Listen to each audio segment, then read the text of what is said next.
that.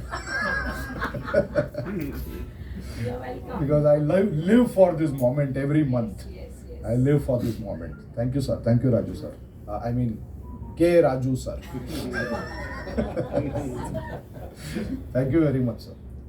So, मन रे काहे ना धीर धरे, फिर आप दौड़ के आ जाना महेंद्र जी, और आप फिर से रफी साहब का पोर्शन आप गाएंगे और बच्चन साहब का मैं गाऊंगा। वो दिन मैंने वो बॉटल फेंक दिया था उधर स्टेज पे, टूट गई वो। अजय सर के साथ जो गा रहा था मैं, so I actually literally threw the bottle down because I was so frustrated with him. He was not stopping drinking.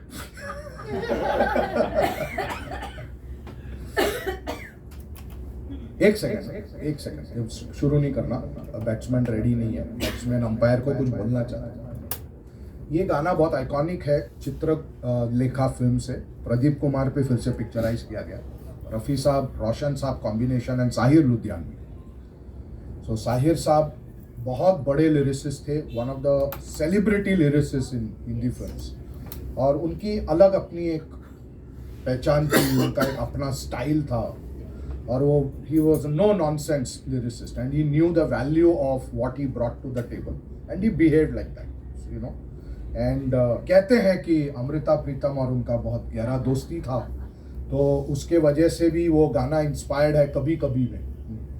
So that song is inspired from his relationship with Amrita Pritam is what they say, I don't know. So these are all जो पढ़ा है, सुना है, all those kind of stuff.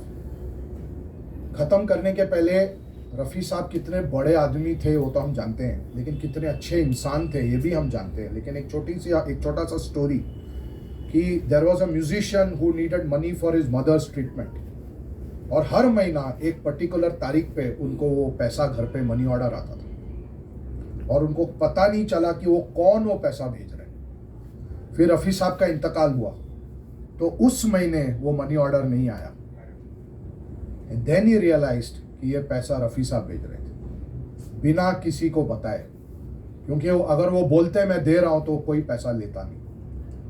और royalty issue को भी लेके बहुत आज तक चर्चा होता है लता जी के साथ। तो मेरा जो अंडरस्टैंडिंग है, रफ़ी साहब का ये अंडरस्टैंडिंग था कि अगर हम सिंगर रॉयल्टी लेंगे तो म्यूजिशियंस का पैसा कटेगा, because they also play a role in creation of that music. So why the money should only come to the singer. And he used to say that मैंने गाना गाया, मैंने काम किया, मुझे पैसे मिल गए, मेरा काम खत्म। So that was his thought process.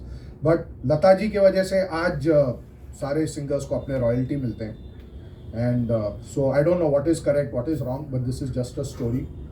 And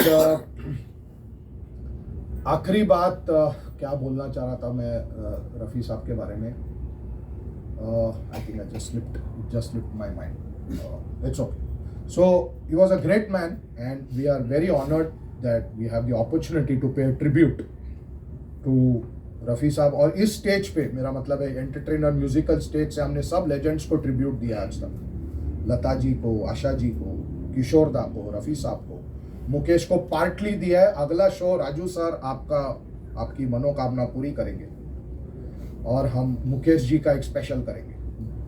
our next show will be a Mukesh special, and but जितना गाना मैं गा रहा हूँ वो तो मैं गाऊंगा